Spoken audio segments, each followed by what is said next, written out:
ఉంటే మీ తమ్ముడు తప్పక తిరిగి జీవిస్తాడు. పదండి, లాజర్ సమాధి వద్దకు దారి తీయండి.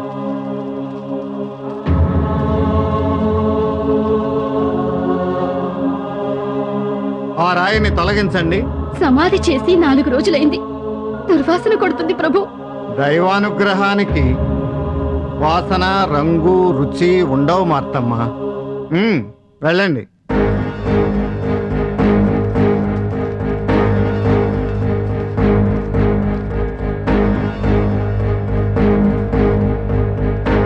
తండ్రి, నా ప్రార్థన ఆలకిస్తున్నందుకు కృతజ్ఞుణ్ణి. నువ్వు పంపించిన నీ కుమారుణ్ణి నేనేనన్న నిజాన్ని ఈ ప్రజలు విశ్వసించటం కోసం నా వాక్కును వాస్తవం చేయి తండ్రి. లాజరు, సమాధి నుంచి వెలుపలికి రా.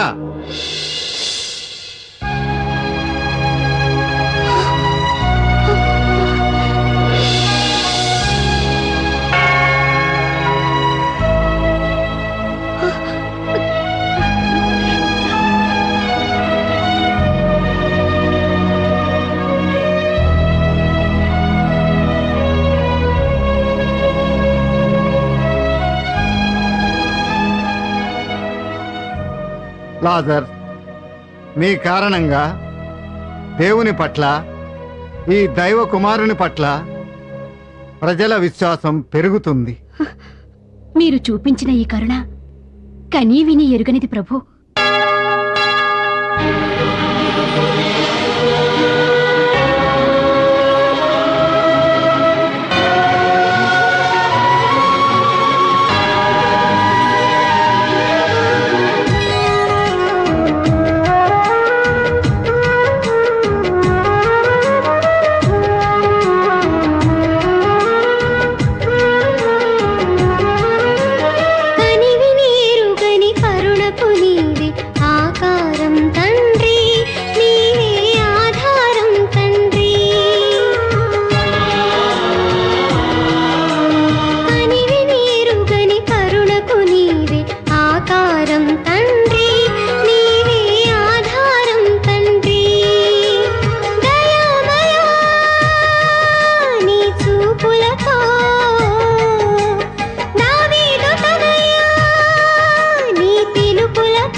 మరణం మరణించే మళ్ళీ జీవము ఉదయించే. మరణం మరణించే మళ్ళీ జీవము ఉదయించే. నీ రూపము కనిపించే. హల్లెలూయా, హల్లెలూయా, హల్లెలూయా, హల్లెలూయా, హల్లెలూయా, హల్లెలూయా, హల్లెలూయా, హల్లెలూయా. కనివిని ఎరుగని కరుణకు నీవే ఆధారము తండ్రి, నీవే ఆధారము తండ్రి.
నోచుకుందుమయ్యా.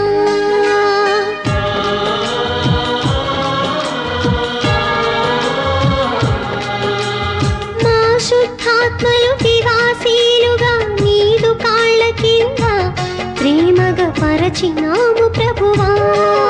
ఇది చాలు మాకు ఈ జన్మకు, మము వీడి నీవు ఎటు వెళ్ళకు. నీవే మా నేస్తం, నీవే మా ప్రాణం, మా విశ్వాసమే నీవు, మా విశ్వానివి నీవు. హల్లెలూయా హల్లెలూయా హల్లెలూయా హల్లెలూయా హల్లెలూయా హల్లెలూయా హల్లెలూయా హల్లెలూయా. కనివిని ఎరుగని కరుణకు నీవే ఆకారము తండ్రి, నీవే ఆధారము తండ్రి. హల్లెలూయా హల్లెలూయా హల్లెలూయా హల్లెలూయా హల్లెలూయా హల్లెలూయా. దావీదు తనయునికి దావీదు తనయునికి దావీదు తనయునికి యేసే యేసే దావీదు తనయునికి దావీదు తనయునికి యేసే యేసే దావీదు తనయునికి దావీదు తనయునికి ఆలయంలో ఈ అల్లరేమిటి నజరేతు నాయక? మీ వాళ్ళను కొంచెం నోళ్లు మూసుకుని ఉండమను. మా వాళ్ళ నోళ్లు మూస్తే మీ పాపపు చరిత్రకు సాక్షులు ఇక్కడి రాళ్ళు సైతం నోళ్లు తెరుస్తాయి. ఈ పసిపిల్లలకు కూడా మీ మోసపు కథలు వినిపిస్తాయి. ఆలయ పన్నుల పేరుతో వేద సాధలను ఆ పన్నులుగా మార్చిన మీ స్వార్థాన్ని బయటపెడతాయి. పన్నులు మా స్వార్థం కోసం కాదు, వాళ్ల పాపాలకు పరిహారంగా చెల్లిస్తున్నారు. మేం వాళ్లకు మార్గదర్శకులం మాత్రమే. మీరు మార్గదర్శకులా? మీరు చెప్పేది ఒకటి, చేసేది మరొకటి. అందరూ నీతిగా ఉండాలంటారు, మీరు మాత్రం అవినీతికి పాల్పడతారు. ధర్మబోధలు చేస్తారు, అధర్మంగా ప్రవర్తిస్తారు. న్యాయశాస్త్రాన్ని ఉపదేశిస్తారు, అన్యాయాన్ని అనుసరిస్తారు. మీరు వంచకులు, ఎందరో ప్రవక్తలను చంపిన హంతకులకు వారసులు. మీకు స్వేచ్ఛను కలిగించడానికే నేను వచ్చాను. స్వేచ్ఛ మాకు లేకపోతే కదా నువ్వు కల్పించడానికి. మేము మతాధిపతులం. మేం చెప్పిందే న్యాయం, చేసేదే ధర్మం. అబ్రహాంకి వారసులం, ఈ ఆలయానికి అధిపతులం. ఎవ్వరికి బానిసలం కాదు. పరవంచనే కాదు, ఆత్మవంచన కూడా మీకు అలవాటే. బాబిలోన్ల ప్రభుత్వానికి, ఫిలిస్తీన్ల అహంకారానికి, అస్సీరియన్ల అధికారానికి లోబడి బ్రతుకులీడ్చినప్పుడు ఎక్కడుంది నీ స్వేచ్ఛ? రోమన్ సామ్రాజ్యానికి సామంతులుగా చక్రవర్తి ప్రతినిధి అడుగులకు మడుగులొత్తే మీరు స్వతంత్రులా? అయినా నేను మాట్లాడుతున్నది ఆ బానిసత్వాన్ని గురించి కాదు, మీ మానసిక బానిసత్వాన్ని గురించి, మీ స్వార్థపు బలహీనతను గురించి. ఏవో 4 మాయలు చేసి అమాయక ప్రజల్ని లోబరుచుకున్నావు. మా అధికారాల్ని ధిక్కరిస్తున్నావు, మతాచారాల్ని తూర్పారపడుతున్నావు. మతద్రోహానికి శిక్ష మరణం, తెలుసా? నా ప్రాణాన్ని ఎవరూ తీయలేరు. ప్రాణాన్ని వదలాలన్నా, తిరిగి పొందాలన్నా అది నా ఇష్ట ప్రకారమే. ఆ అధికారం నా తండ్రి నాకిచ్చాడు. నువ్వే దేవుడన్నట్లు ప్రచారం చేసుకుంటున్నావు. ఒక మనిషి దేవుడెలాగవుతాడు? మనిషి దేవుడు కాకపోవచ్చు గాని దేవుడు మనిషిగా రావచ్చు. అసూయ ద్వేషాలు నిండిన మీ మనసులకు ఈ దేవరహస్యం అర్థం కాదు. మీ ఆలోచనలు విషపూరితాలు, మీ కార్యక్రమాలు హింసాకాండలు. మీ సర్పసంతానపు కోరల నుంచి ప్రజల్ని రక్షించడానికే నా తండ్రి నన్ను పంపించాడు. అబద్ధం! దేవదూతలే కాని దేవుని కుమారుడు భూమి మీదకి రావడం మానవ జాతి చరిత్రలో ఇంతవరకెన్నడూ లేదు. ఇప్పుడున్నది ఆ చరిత్రకు నేనే నిదర్శనం. చరిత్రను సృష్టించేది నేనే, విభజించేది నేనే. నా ముందు చరిత్ర నా రాక కోసం ఎదురు చూస్తూ నడిచింది. నా తర్వాత చరిత్ర నన్ను అనుసరించి నడుస్తుంది. ఇది నా తండ్రి శాసనం. నేను దేవుని కుమారుణ్ణన్న వాస్తవాన్ని గుర్తించి పాపాల నుంచి విముక్తులై ఈ యెరూషలేం ఆలయాన్ని కాపాడుకుంటారో, వ్యతిరేకించి నరకానికి దగ్గరై ఈ నగరాన్ని సర్వనాశనం చేసుకుంటారో తేల్చుకోండి. మీకు మీరే చర్చించుకోండి. పోండి.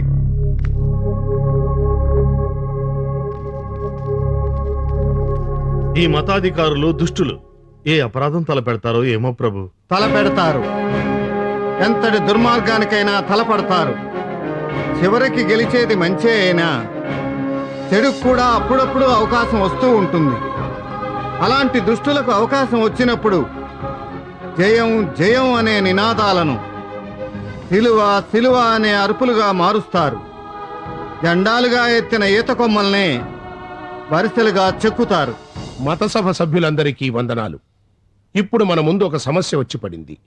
అట ఇట మన బాట ఎటు తేల్చుకోవలసిన సమయం ఆసన్నమైంది.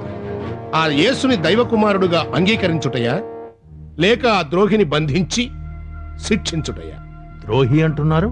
ఏమిటి ఆయన చేసిన నేరాలు? సబ్బాతు పండుగ నాడు రోగుల్ని స్వస్థతపరిచాడు. అది అతని మానవత్వానికి నిదర్శనం. అంటరాని సమరయులతో తిరిగాడు. అధమజనంతో కలిసి భోంచేశాడు. తరతమ భేదాలు లేని సర్వసమతాభావానికి సంకేతం. ఆలయం నుంచి బలిపశువులను వెళ్ళగొట్టాడు. అది జీవకారుణ్యానికి దృష్టాంతం. అదేం కాదు. ఆ చర్యల ఉద్దేశ్యం యూదు మతాచారాలని మట్టు పెట్టటం, మన ఆధిపత్యాన్ని ధిక్కరించటం, ప్రజల్లో మన మీద ద్వేషాన్ని పెంచటం. పొరపాటు. ఆయన ద్వేషభావాన్ని ప్రేమతో జయించమన్నాడు. విరోధుల క్షేమం కోసం ప్రార్థించమన్నాడు. ఆయన బోధన సహనం, ఆచరణ కరుణ, సందేశం శాంతి. అర్థం లేని మాటలు వినేవాళ్లుంటే ఏమైనా చెప్పొచ్చు. నమ్మే గురిని ఏట్లో కూడా తోలొచ్చు. మీలాంటి వాళ్ళు ఉన్నారు గనకే చరిత్రను సృష్టించేది తానే అన్నాడు ఆ సాహసి.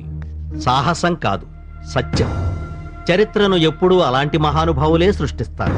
అంటే మీ ఉద్దేశం యేసు ఈ యూదు సమాజం కన్నా గొప్పవాడు, అతని బోధనలు మోసే ధర్మశాస్త్రం కన్నా గొప్పవి, యూదియా రాజ్యాన్ని అతనికి అప్పగించి అందరం యేసుదాసులుగా పడి ఉండాలి, అంతేనా? అతనికి కావలసింది యూదు సమాజం మీద పెత్తనం. అందుకే ప్రజల్ని తిరగబడమని ఈ రెచ్చగొట్టడం. ఆ తిరుగుబాటు ఫలితంగా రోమన్ల చేతుల్లో యూదు జాతి సర్వనాశనం కాకుండా ఆపాలి అంటే ఆ యేసు అంతమవ్వాలి. మానవ జాతిని ఉద్ధరించే మహానుభావులు యుగానికి ఒకరు పుడతారు. సమాజ క్షేమం నెపంతో యేసు వంటి శకపురుషుణ్ణి చంపుకోవడం ఎంతవరకు న్యాయం? అనాసు వంటి పెద్దలు చెప్పాలి. మేధావి నికోదేము, యేసు చర్యల సారం మీకు అర్థమైందా? యెరూషలేం ఆలయాన్ని పడగొట్టి 3 రోజుల్లో మళ్ళీ కడతానన్నాడు. 3 రోజుల్లో! నిర్మాణానికి 47 సంవత్సరాలు పట్టిన ఆలయం 10,000 మంది పనివాళ్లు కట్టిన కోవెల, సువాసనలు వెదజల్లే కలప, రత్నాలు పొదిగిన స్తంభాలు, సాలమన్ రాజు కోశాగారం మొత్తం వెచ్చించి నిర్మించిన మహామందిరం. మారుమూల నజరేతు నుంచి వచ్చిన ఒక అనాగరికుడు పునర్నిర్మిస్తాడా 3 రోజుల్లో? ఏదో పిచ్చివాడనుకున్నాం. ఆలయంలో చిందరవందర చేశాడు. చిన్నతనం కావచ్చని సహించాం. మనుషుల పాపాలను క్షమించే అధికారం తనకు దేవుడిచ్చాడన్నాడు. ప్రజలు తన వైద్యాన్ని నమ్మడం కోసం అలా చెప్పుంటాళ్లే అని సర్దుకున్నాం. మతాధిపతులను ఇష్టం వచ్చినట్టు తిడితే మనకు సహజమైన సహనంతో భరించాం.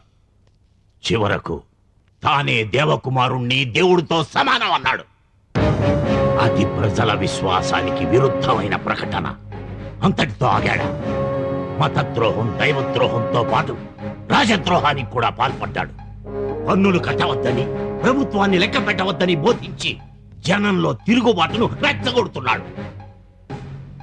ప్రధానాచార్యుడు కైఫాస్ చెప్పినట్లు అతని మూలంగా యూదు జాతికే ప్రమాదం ఏర్పడింది గనుక యేసుని అంతం చెయ్యక యూదు జాతి క్షేమం కోరే ఏ సభ్యుడు కైఫాస్ నిర్ణయాన్ని కాదనడని భావిస్తాను.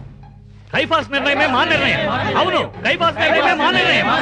కైఫాస్ నిర్ణయమే మా నిర్ణయం. ఇప్పటి పరిస్థితుల దృష్ట్యా యేసుని బంధించడానికి మనం స్వయంగా వెళ్లడం కంటే హెరోద్తో చెప్పి సైనికులను పంపడమే మంచిదనిపిస్తోంది. ఏమంటారు మామ? సరైన ఆలోచన.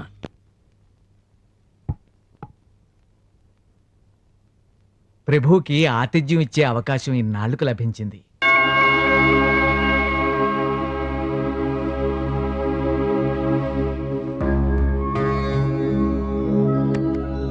ఎవరది?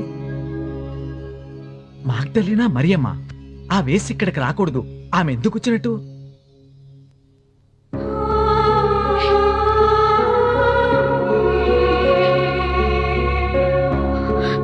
ప్రభు,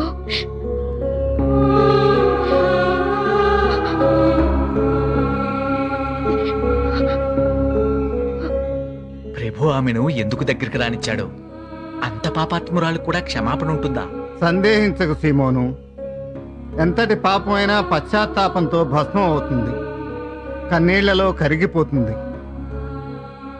నీ పాపాలన్నీ క్షమించబడి ఇక ప్రశాంతంగా జీవించు.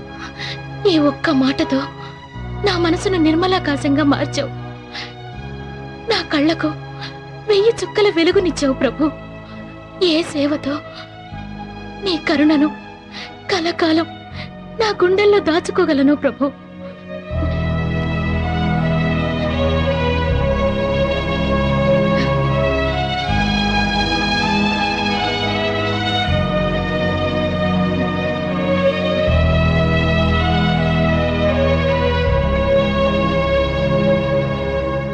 ఆ వాసన నూనె అమ్మితే 300 వెండి నాణేలకు తక్కువ కాకుండా వచ్చేవి.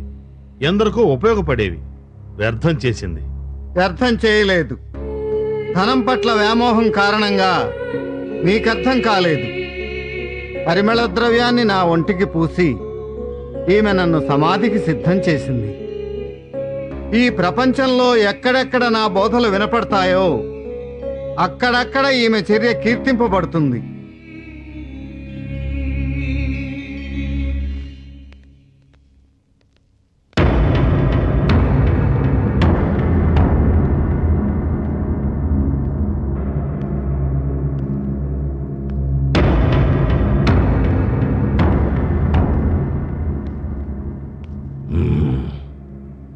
మీ యేసును వదిలిపెట్టి ఇక్కడికెందుకు పరిగెత్తుకొచ్చావు యూదా?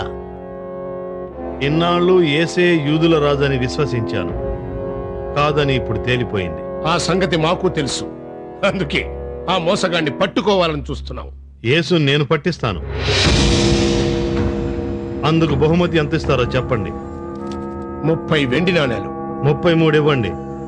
కనీసం యేసు వయసు లెక్కకైనా సరిపోతుంది. కుదరదు.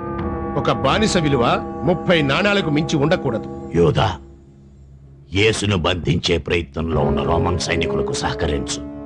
సమయం చూసి ఏదైనా ఒక సంకేతంతో వాళ్ళు యేసును గుర్తించేలా చెయ్యి.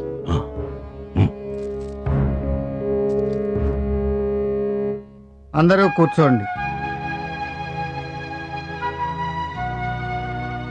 నా బాధల పర్వం ప్రారంభం కాకముందే ఈ పాస్కా పండుగ రోజున మీ అందరితో తృప్తిగా భోజనం చేయాలనుకుంటున్నాను.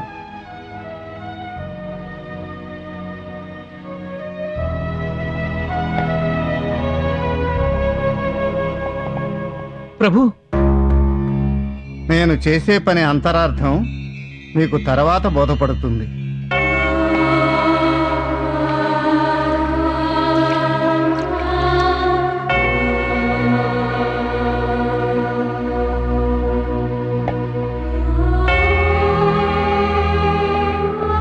ప్రభు, మీరు నా కాళ్ళు కడగడానికి ఒప్పుకోను. ఒప్పుకోకపోతే నీ శిష్యరికం ఎప్పటికీ పూర్తి కాదు. నువ్వు నాలో ఉండవు.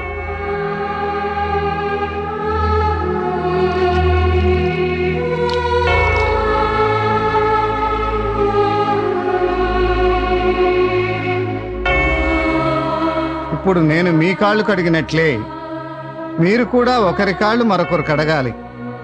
మీకు మార్గదర్శనం కోసమే నేను ఈ పని చేశాను. ఒకరి సేవను మనం పొందటం కన్నా మనం మరొకరిని సేవించడమే కర్తవ్యం కావాలి.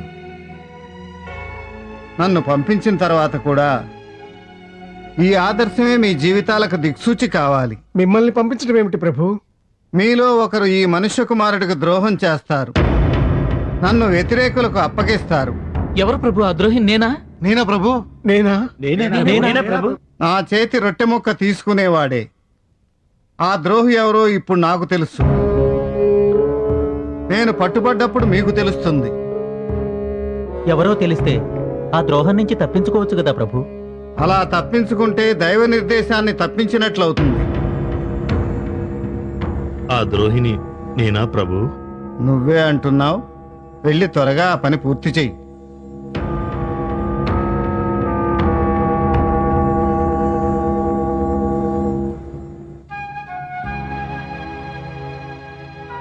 ఈ రొట్టె నా శరీరం, తినండి.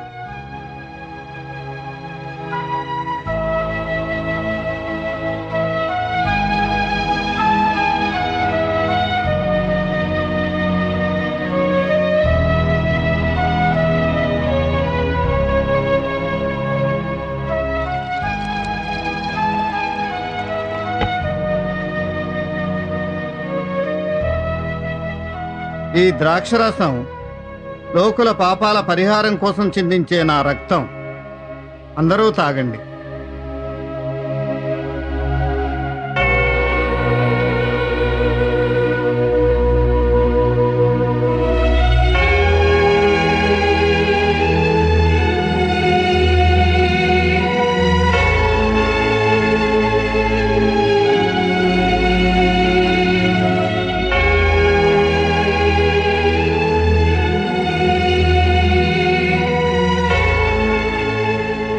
ఈ రాత్రి గొర్రెల కాపరి మృత్యు మార్గంలో నడుస్తాడు. గొర్రెలు చెల్లాచెదరైపోతాయి. అంటే నేను పట్టుబడిన మరుక్షణమే మీరంతా నన్ను విడిచిపెట్టి పారిపోతారు. అందరూ మిమ్మల్ని విడిచిపెట్టిపోయినా నేను మాత్రం మిమ్మల్ని ఎప్పటికీ విడిచిపోను. నీవు నన్ను ఎరగనని ఈ రాత్రి కోడి కూయక ముందు 3 సార్లు అబద్ధం ఆడతావు. ప్రభు, మిమ్మల్ని విడిచిపెట్టాం ప్రభు. మేము మిమ్మల్ని విడిచిపెట్టాం ప్రభు. మీరు విడిచిపెట్టినా నేను మిమ్మల్ని విడిచిపెట్టను. పునరుత్థానమై వస్తాను. అనుక్షణం మీ వెంటే ఉంటాను. నా ద్వారా నా తండ్రి అనుగ్రహం మీకుంటుంది. మాకు మీ తండ్రిని చూపించండి ప్రభు. ఇంతకాలం మీతో ఉన్నాను. నన్ను చూస్తే నా తండ్రిని చూసినట్లు కాదా? నేను నా తండ్రి యందు, నా తండ్రి నా యందు ఉన్నాడని విశ్వసించండి. Subscribe to Volga Videos. Please do subscribe Volga Videos. Please subscribe. Subscribe to Volga Video. Subscribe to Volga Videos. Please subscribe to Volga Videos. Please subscribe to Volga Videos.